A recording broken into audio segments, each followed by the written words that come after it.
Sekali lagi kepada seluruh panitia, terutama kepada Direktur Utama PT Jasa Budi Bersama Saudara Hashim Juari yang telah melaksanakan acara kegiatan senam jalan santai pada hari yang berbahagia ini.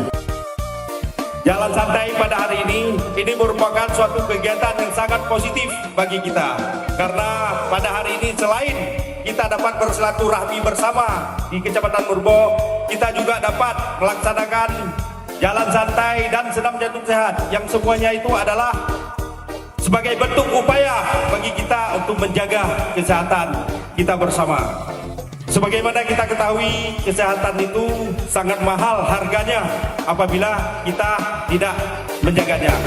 Jatuh cinta, pecah janji, kita langsung nikah.